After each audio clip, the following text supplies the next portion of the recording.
Welcome to the JP8 report. This is James Pierce with the JP8 report, episode 423.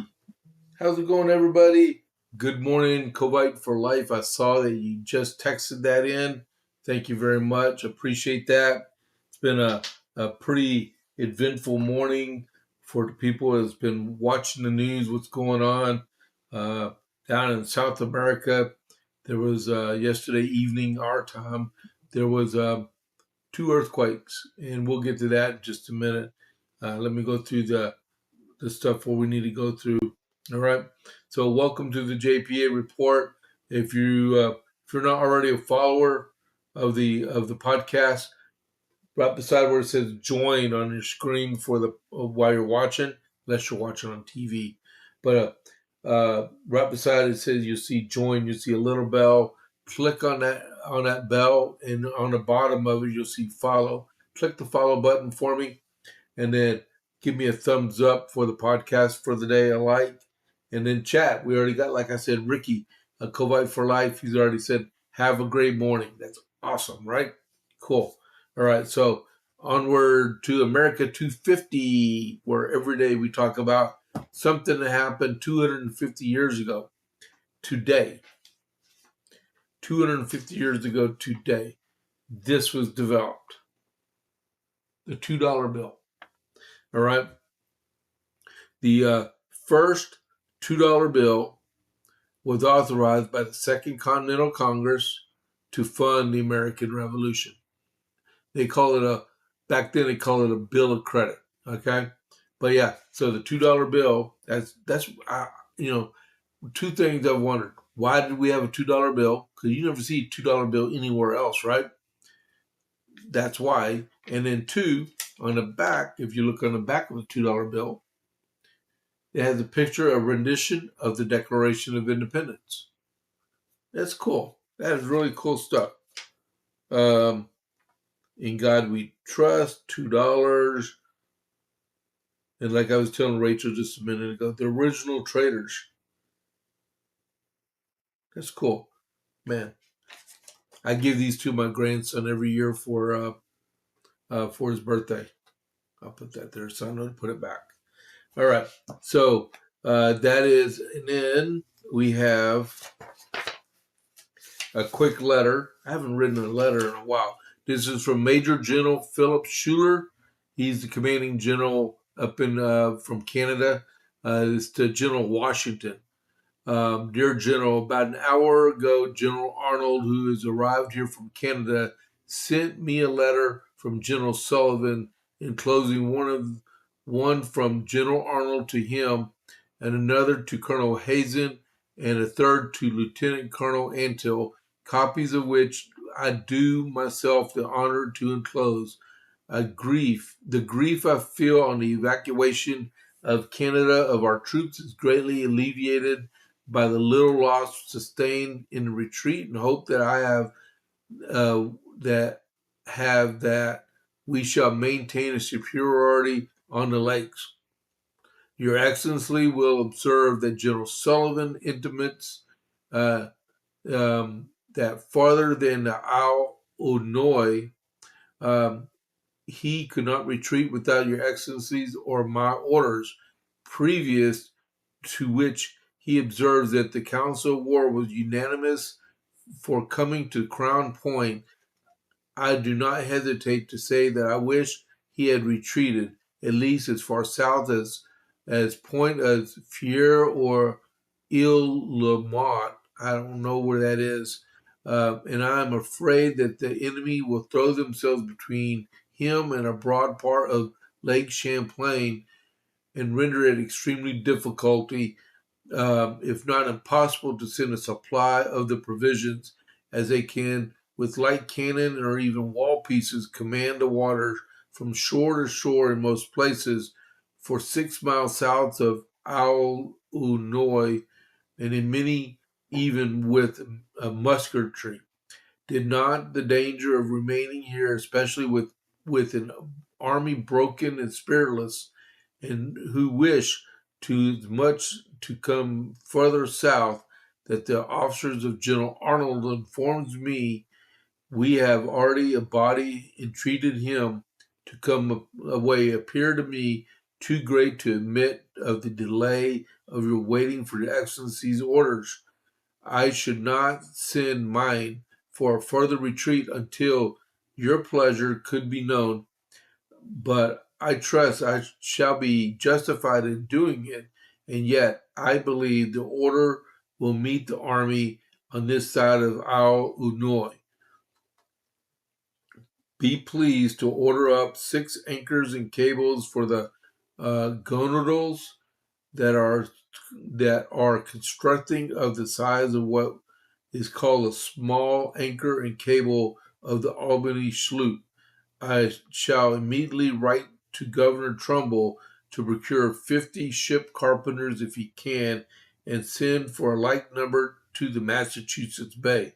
If any Dutch mill saws can be procured at New York, please be pleased to order up 4 dozen or 6 dozen of fowls for them, having learned that General Gates, that'd be Horatio Gates, is upon his way up. I have ordered a boat down to meet him. I am, dear sir, your most uh, sentiment of esteem and respect, your Excellency's most obedient, humble servant, Major General Philip Schuyler. And we all know that Horatio Gates can't be trusted, as especially like Benedict Arnold. Those two are like peas in a pod. All right. Thank y'all for letting me talk about that. Now we have my buddies at the armament shop. Whether you're looking for your first firearm, upgrading your setup, or need expert service, Jason at the armament shop is Copper's Cove's premier source of all things shooting. Browse our wide selection of pistols, rifles, and shotguns, backed by top-tier gunsmithing for repairs, along with reloading supplies and professional cleaning to keep your firearms in peak condition. Need a transfer? We make FFL transfers fast, easy, and affordable. Need your CHL? Jason can handle those classes both in person and online. He has over 3 decades of experience.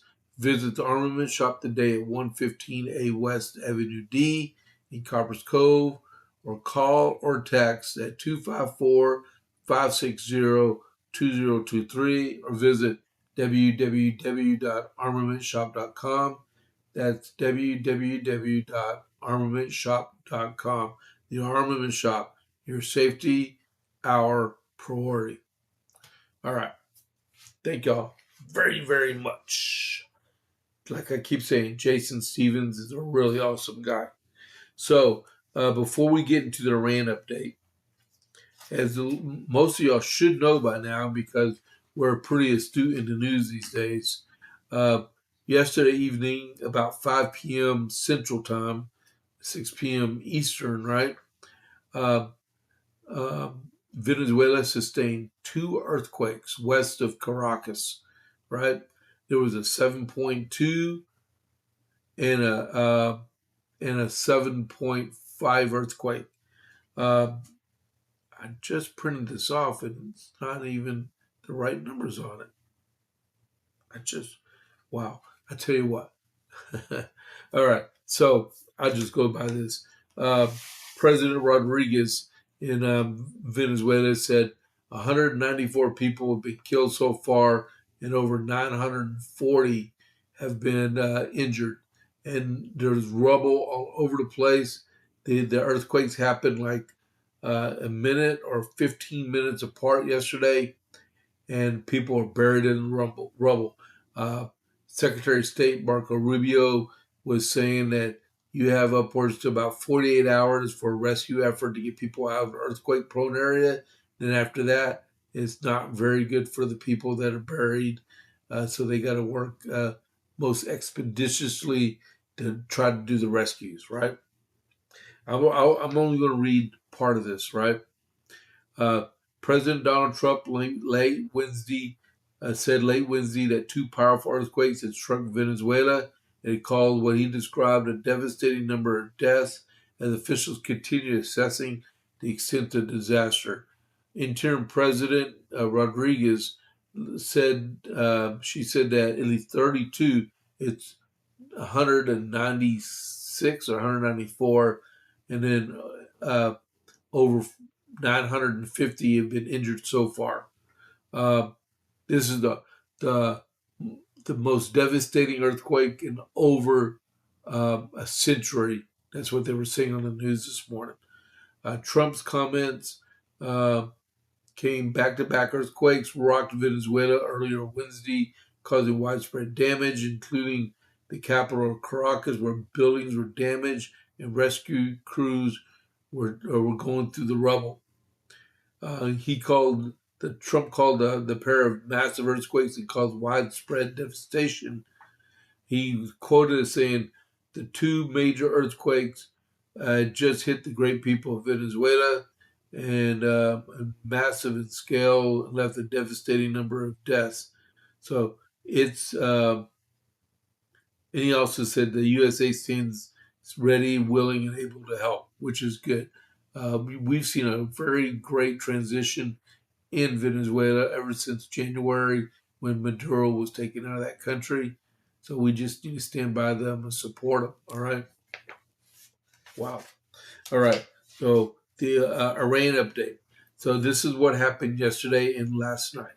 NATO Secretary General, he said yesterday he fully defends President Trump's actions with the NATO alliance and with his actions in Iran. Lebanese president called personally to Vice President um, Vance and Secretary of State Marco Rubio, and to thank them for their attention that they gave toward his country.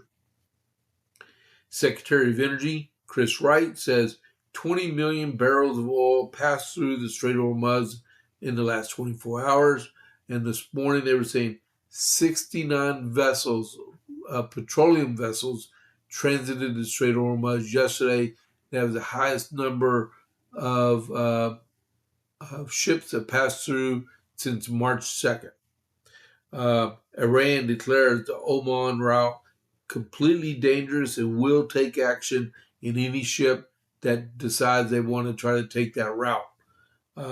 Per Trump, any tolls by Iran will be deemed unacceptable and be dealt with. The Iranian inflation rate is currently at 100%.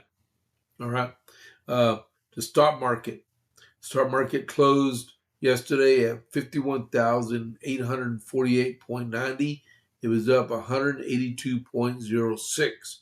I saw the futures this morning. The stock market opens up at 8:30 Central, which is 17 minutes from now, and the futures showed the stock market at about 52,300. So expect an accelerated startup when it opens up at 8:30. West Texas Intermediate is at $69.78 a barrel, and Brent crude oil, which is the benchmark for trading around the world, is at $73.10 a barrel. All right, that is your Iran update. Hold on.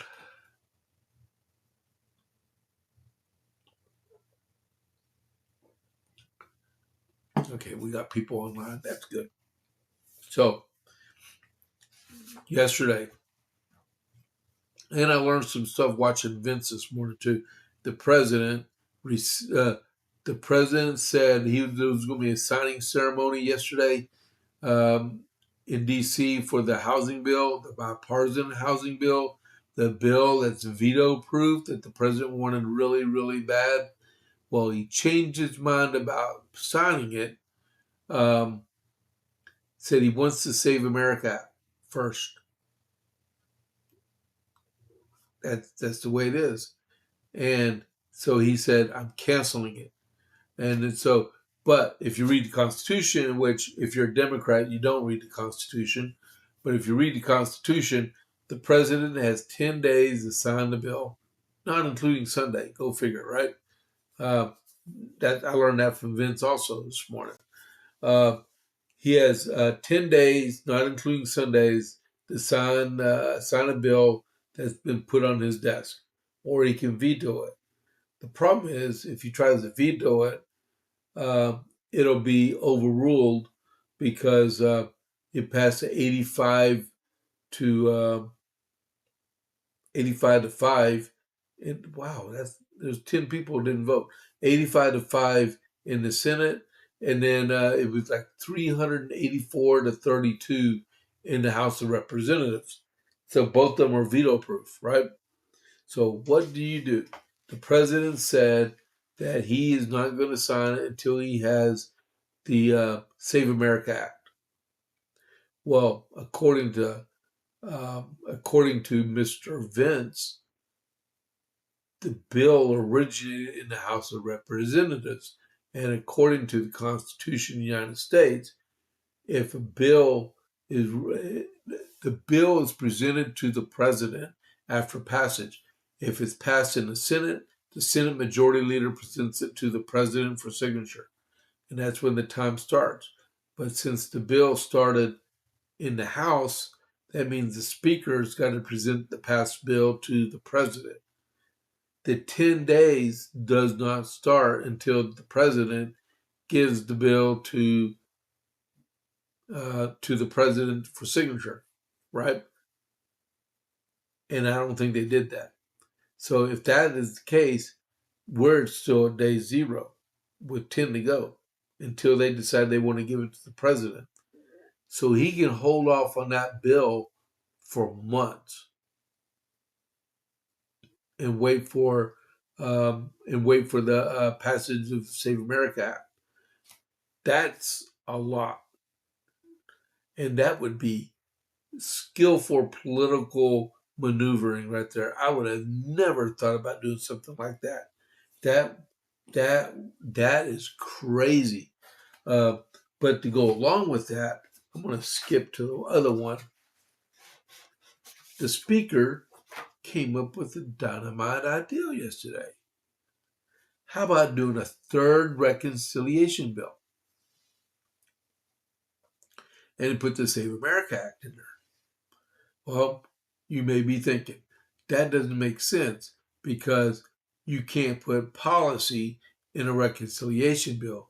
You can only put budgetary items in a reconciliation bill. Good point. Good point. Well, how about this? Put the Save America Act in to the reconciliation bill and put the payment system of it as a grant, a funded grant program that all states in our great union can access to pay for the implementation and the upkeep of the Save America Act so we can secure our elections. That is an awesome idea. That is one for the ages. That was you. If your name was Mitch McConnell, you couldn't have even dreamed that one up. That was masterclass right there. So I got to read part of this just so you know what's going on, right? So the House Speaker, Mike Johnson, on Wednesday, and did you know, I just realized the Speaker of the House is from Louisiana, right? And the Majority Leader from the House of Representatives is also from Louisiana. Mike Johnson's from Louisiana, and so is Steve Scalise, just so you know. The crazy stuff that I tell you. $2 bills, Speaker, Majority Leader. What's next, right? The sky is blue. On Wednesday, expressed support for using the reconciliation process to pass the Save America Act after President Trump refused to sign a housing plan until lawmakers approved the measure. Johnson made the remarks after Trump canceled the signing ceremony of the housing bill. So it goes like this. If you put it in reconciliation bill, we believe you can create a grant program that ties it to the reconciliation budget and allows blue states, if they come to their senses and want to avail themselves to election integrity proposals and ideas and policies, they can draw down on a federal fund and use those funds. We're willing to invest heavily in that. House Republicans will put together a reconciliation bill, Reconciliation 3.0, that will have that. And then said Johnson's indicated that Trump was eager to see the legislative process of the initiative. That would be really cool. So the reason why they got to do that, because like the speaker said yesterday, on both sides, in the Senate and in the House, no Democrats at all voted for the Save America Act. None in the Senate and none in the House. That is the reason why they got to go through reconciliation to get it passed, because you don't need a 60-seat threshold for cloture to end debate to do a reconciliation bill. All right? So let's see if they can speed this along. You know, Senator Britt from Alabama, she was talking about that the other day, and maybe that's what they was relating to. Okay, reiterating. So that would be cool. I would love to see this one pass. Which my doubts. Okay, if I was doing the poly market thing, right? Which we have a deal out here that the House is doing, but the betting odds of the Senate voting in favor of the Save America Act is none and less than none and very less than none. All right. So we got those two done. Yesterday also, there was the president was invited by Senator Rick Scott to go to the closed door Senate luncheon to talk to Republicans in the Senate, right? And a huge argument erupted between Senator Bill Cassidy, that's an endangered species, and the President of the United States. They were yelling at each other, and the topic of the yelling was Iran, right? It got so heated that afterward they went back and re-voted on the War Powers Act that the Senate passed last month and overturned it because key Senate Republicans changed their vote. So the explosive meeting in the Senate turned into a win for President Donald Trump and his administration as key Republicans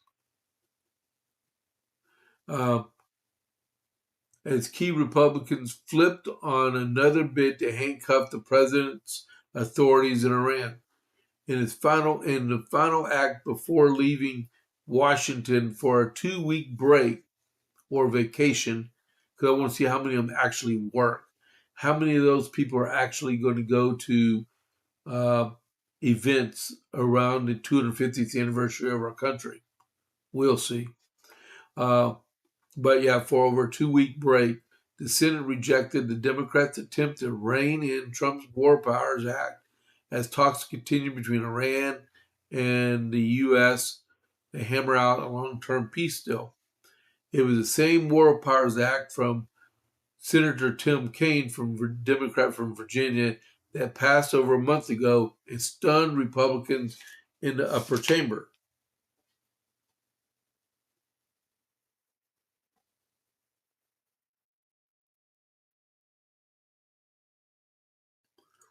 So breaking news, Janice Dean, the weather machine from Fox News, is announcing that she's retiring after 22 years at Fox News. Just so you know. All right.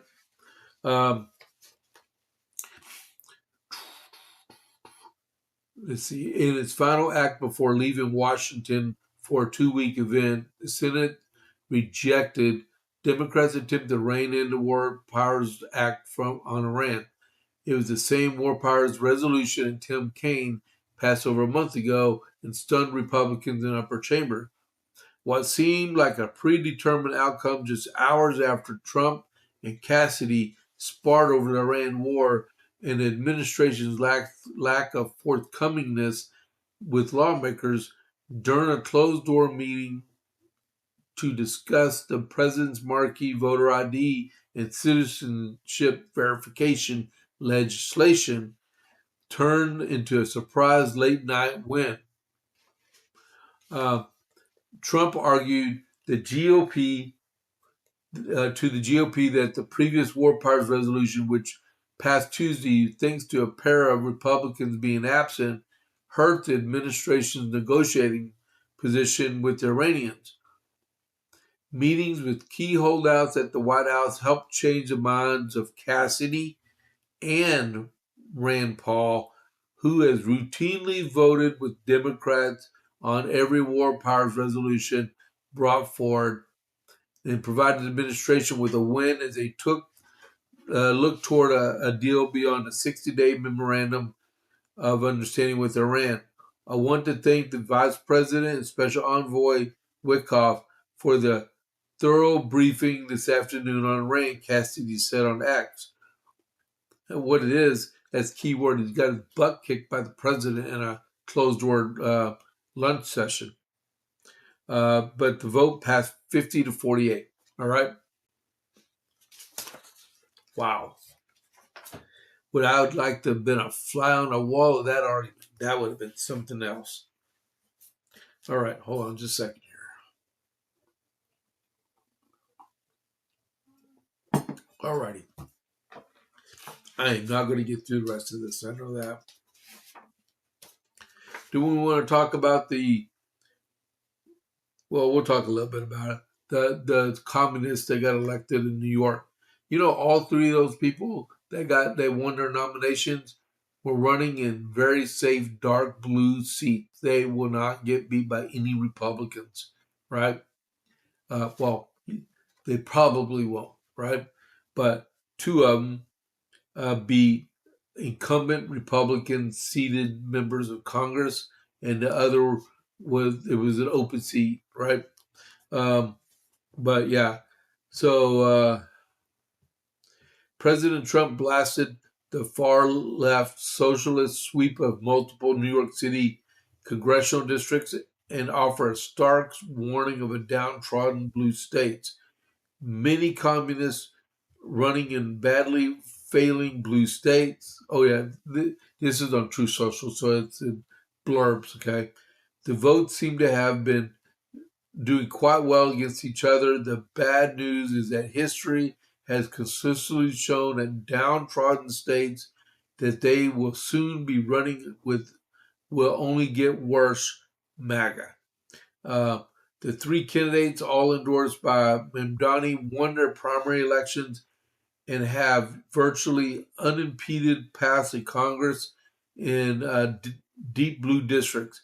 They are Chevalier from 13th, Valdez from the 7th, and Lander from the 10th congressional districts. So Chevalier and Valdez are both members of the DSA, which, wow, it's bad. Lander is a former progressive Democrat and a former DSA member. He left the party in 2023, and the DSA insists that Israel's response is that its attack constitutes genocide, which is stupid. So bring that junk down here to Texas and you'll see what happens, right? You know, I didn't serve 25 years in the Army to fight Russians and communists and socialists and Islamists for this stuff to happen in my country. They are going to get beat thoroughly at the ballot box, but you got to get out there. They said the turnout rate for this election was 3%. 3. So where's the other 97% of registered voters, right? Quickly on this one, the House committee, Administrative Committee, they advanced a bill on party lines to outlaw all lawmakers, their spouses, and family members from using Polymarket and Kalishi to bet on. All of them won't be able to use those sites anyway, but what it is they were doing political betting markets. I was like, well, we'll invest $200 and increase the odds of the Save America Act passing. That is why they're doing that, right? There's no status on how this bill is doing in the Senate, but in the House, it's going to the full House for debate, and we'll go from there. All right. Well, anyway, when the House passes, it automatically goes to the Senate, and the Senate has to bring it up. Right now, as we speak, the blog session on SCOTUS blog is starting up at 9 a.m. They're supposed to have opinions released. There's 12 opinions still pending to be released to the public. After that, the SCOTUS is going into conference to go over emergency injunctions, emergency orders, decisions on what cases they want to take in the next session, and those results will be released on Monday.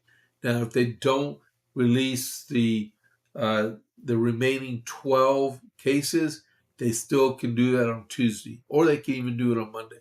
All right, it's their court; they can do whatever they want, right? Lifetime members, right? Membership has its privileges, yeah. So we'll find out in about 30 minutes if the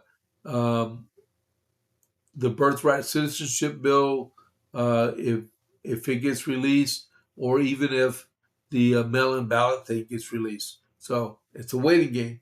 We're at 28 minutes till that happens, right? The president. The president is concerned that the price of gas is not dropping fast enough, even though here in Copper's Cove, here in Harker Heights, check this out. I'm going to give you a real time, okay, what the price of gas is in Harker Heights. Give me a second here. Going to log into my app.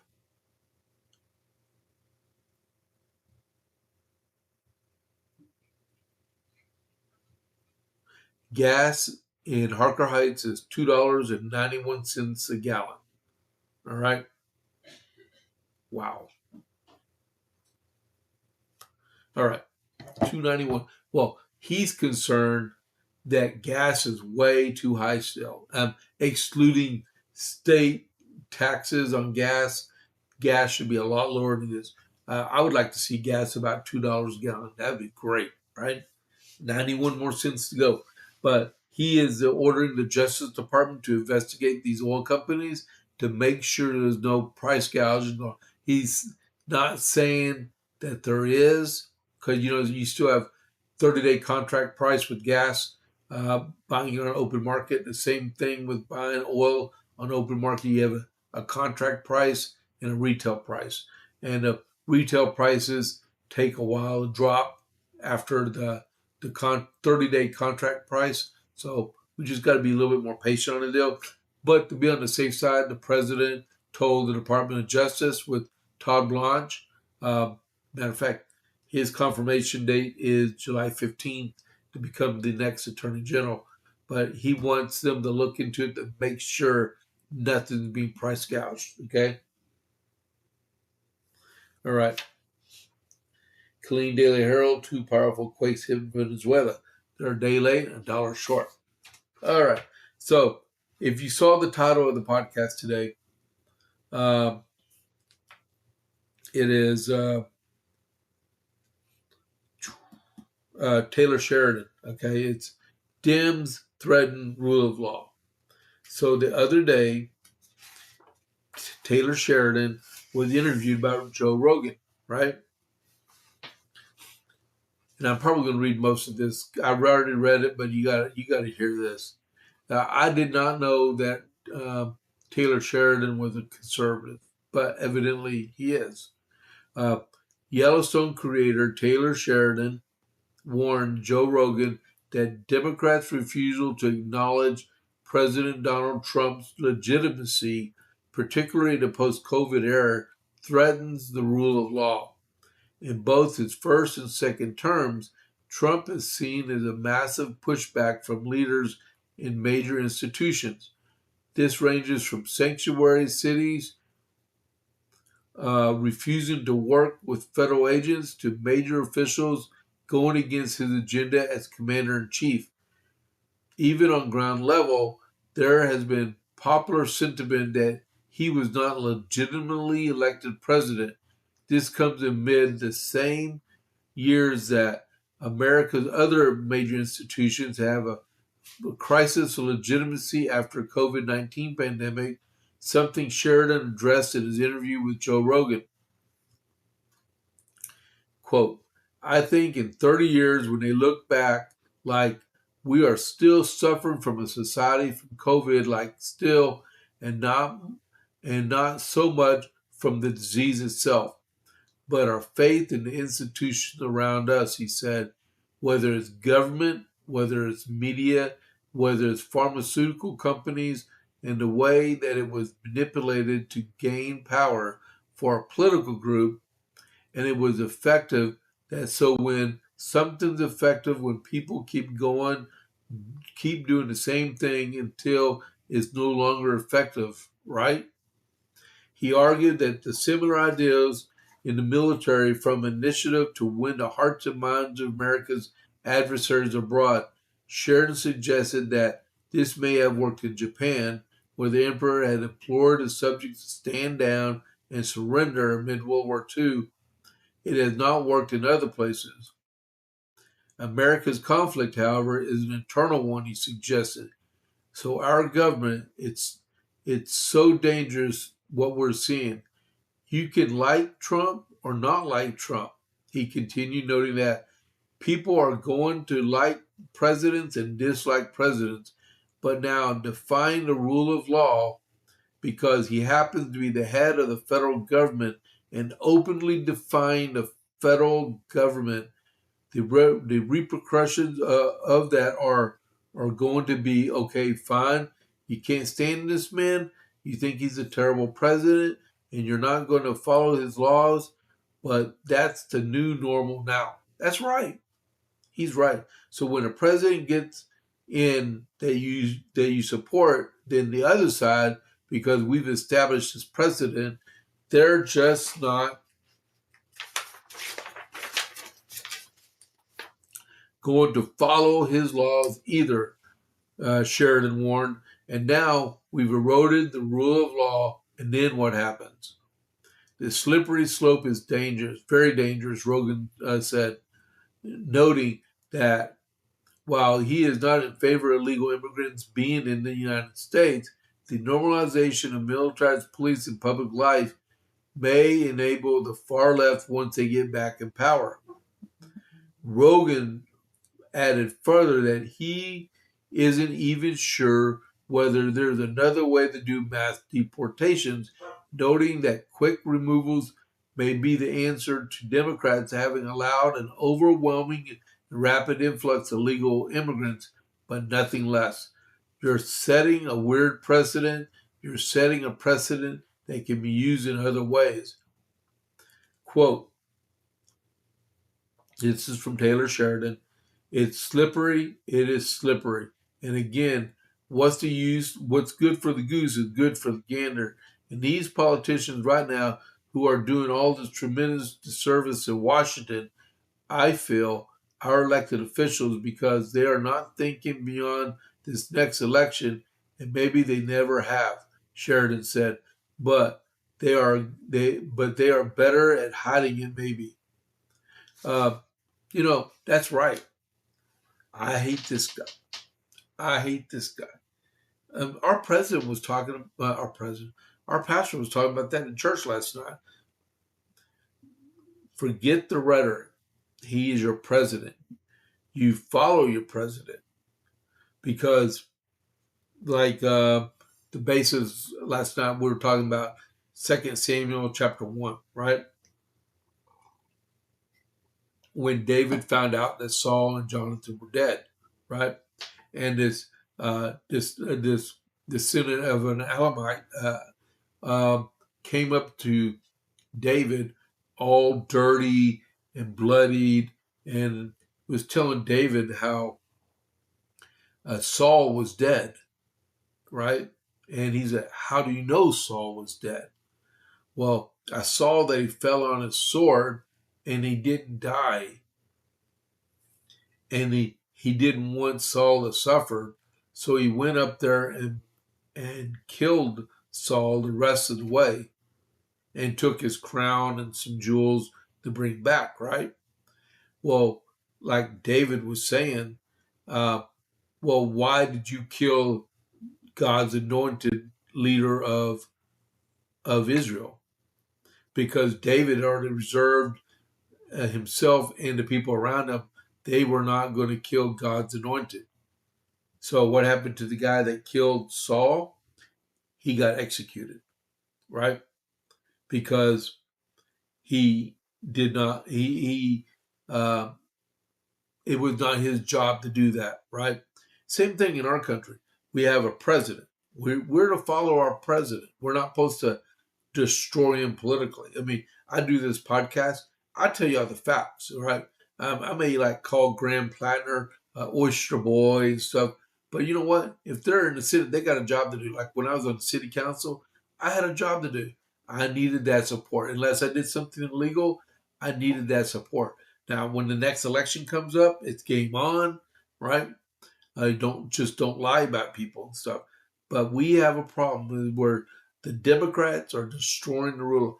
Everywhere you look, he's not the president. He wasn't legitimately president. He's a king. He's not legitimate. All they are spreading the vile rhetoric through the populace of our country, and people actually believe that he's not a legitimate president. So what's going to happen? Assassination attempts, which there have been several so far, right? Why allow that to happen? The rhetoric needs to stop between both sides, but mainly coming from the left more so than the right. Uh, I guess more people on the right go to work, right? And the more people on the left, they get paid to protest, but there's some that are mentally deranged and take it really seriously, right? Like the J6 pipe bomber. He was irate with the he placed one at the Republican site, but the first part was he had placed it at the Democrat site because the Democrats caused these problems, and it's over and over again. It happened time again and time again, and it just doesn't cease. What happens in 2028 if a Democrat gets elected president? Are they expecting Republicans to go off a whim and overturn the government? It won't happen. It never will. It never has. That stuff on the J6 stuff, it was a farce. There's people were protesting. Yeah, some of them got in the building. If you watch the video, the law enforcement people were escorting them through the company like they were giving them tours. That's what exactly it looked like. So God, Taylor Sheridan's on mark. Him and Joe Rogan, I might have to go and check that out and just listen to that one. That was good. That was good. That was a good conversation they had. Does this say exactly what day um, it doesn't say exactly what day that the podcast happened, but I'm pretty sure it's easy to find. All right, we're at 8:44. Hold on just a second here. I'm going to check two things out for everybody. All right. Here, Dow Jones is up 300 points right now. 52,149.37. Wow. And then the next, wow, that's huge. I'll refresh.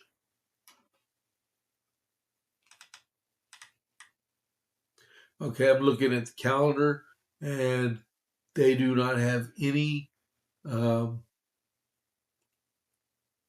expected for the 30th of June. So I'm suspecting everything will be released from the Supreme Court this morning, starting in 15 minutes from now. All right.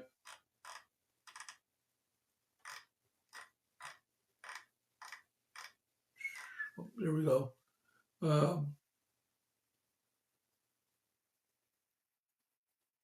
They just announced there's 4,000 people on the SCOTUS blog right now.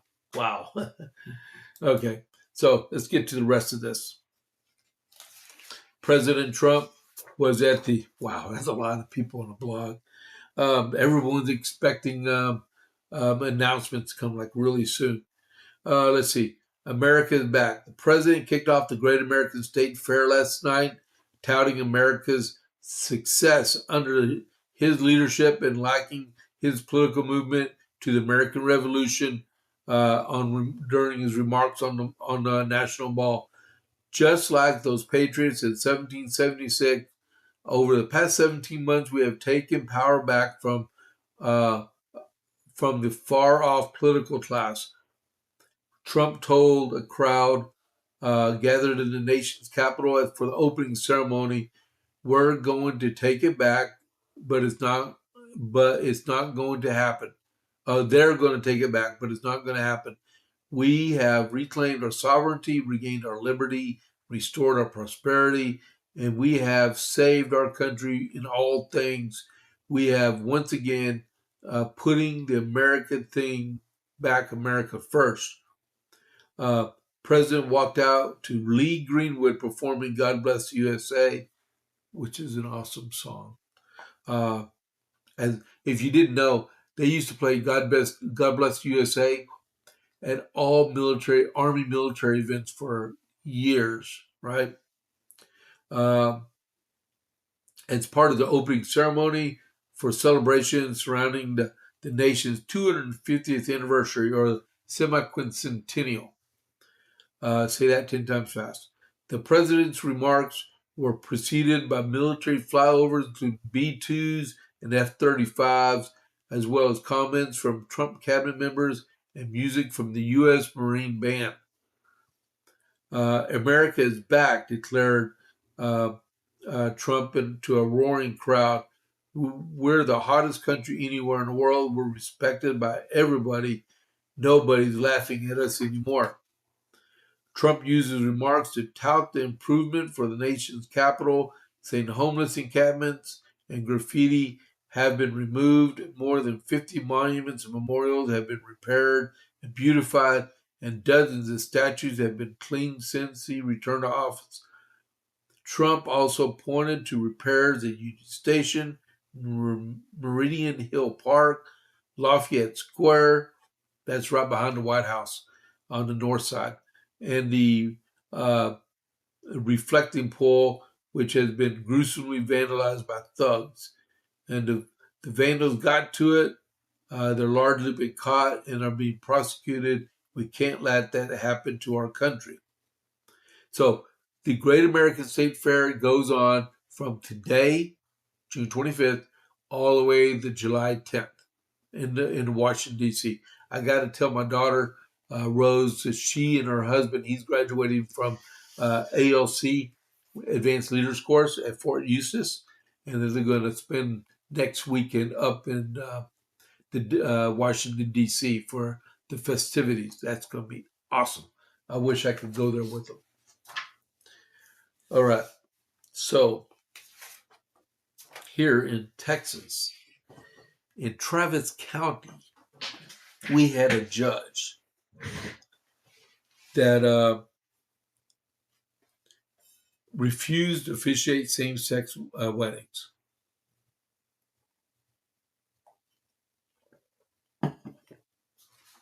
And she got reprimanded for it. She took him to court and she won. A court has awarded a Texas Justice of the Peace more than $640,000 after she was disciplined for declining to officiate same-sex weddings because of her religious beliefs. That's her decision. The Constitution protects her from that. The great victory of faith for the people of faith, and important for people of faith to be able to decline to participate in things that they find that are incompatible with their religious faith. Hiram Sasser, Executive General Counsel for First Liberty Institute. First Liberty announced that Friday that Judge Diane Hensley will receive $10,000 in damage. Where did the 640 come from? After a court found her religious freedoms were violated under Texas law. The District Court of Travis County also ordered the State Commission on Judicial Conduct to pay approximately $630,000 in attorney's fees that incurred by Hensley, who was represented by First Liberty Institute, an attorney. Who made the money here? The lawyers or the judge? She made $10,000 and the lawyers made $630,000. It should be the other way around. Wow. I think one of the great things that Judge Henley handled things that she was not only exercising her religious faith to say, hey, look, I can do some marriages, but not others. But she was also being a good neighbor. She had a referral system in place for people whose weddings she could not perform. So she covered the bases. She made accommodations for other people. That's a good thing to do, right?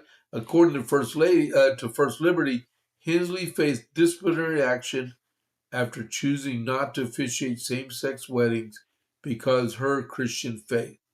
Sasser said Hensley had established a referral system to ensure couples could still obtain wedding services from another officiate without additional costs or delay.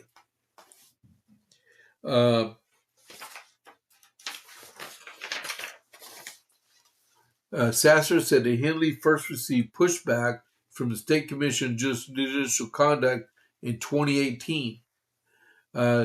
They gave her a warning that if she continued to do any kind of weddings without performing same-sex weddings, that they would, take it to the next level and continue the punishment against her. There's a lot of different actions that could have been taken. Wow. Well, I'm glad she won. I cannot believe the lawyers made $630,000 and she got $10,000. Right? It should have been more like a 50-50 gesture. That's crazy. Wow. Okay, we're at 8:53. House Republicans demand information on sanctuary policies in Austin and Oregon from Austin and Oregon officials. All right. Jim Jordan from the Judiciary Committee of the House of Representatives sent letters 2 days ago to Austin, Texas, and Portland, Oregon regarding the city's sanctuary policies. In Jordan, the Subcommittee of Immigration, Integrity, Security, and Enforcement Chair Tim McClintock and Subcommittee on the Constitutional Limited Government Chip Roy sent a letter to Travis County District Attorney Jose Garza, who is a Soros Democrat, for information on his office on soft on crime sanctuary policies. The men claim Garza previously promised to protect immigrant communities by creating a district attorney's office that considers the impact of charges and convictions on foreign nationals and ensures that the sentences imposed is not unduly harsh for any class of people. He's wrong. He's wrong. He's wrong. They need to give all this paperwork to Congress, or they should be held in contempt of Congress. Jose Garza needs to leave anyway. He's got too much power and he's a Democrat hack. So it's already 8:54. This might be the last thing I get to cover today. This is enjoyable right here. Talafrico. James Talafrico. I wish he didn't have my same first name. But it's one of the most popular names in the country.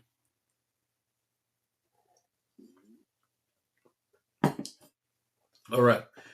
A prominent Democrat running for the critical U.S. Senate seat in Texas has told a self-identified transgender queer Latinx podcast host that he hates Christianity in a 2021 interview. In a recently resurfaced episode of Activist Theology podcast, Talarico a Democrat lawmaker now running for the Senate, confided that, quote, I always think of myself as a Christian who hates Christianity. Dude, you're not saved for saying that. There's no way you could be saved. He went on to say, I always get drawn back into it because nowhere else, and no other political philosophy, and no other economic theory do I find anything nearly as truly radical or revolutionary as the teachings of that barefoot rabbi.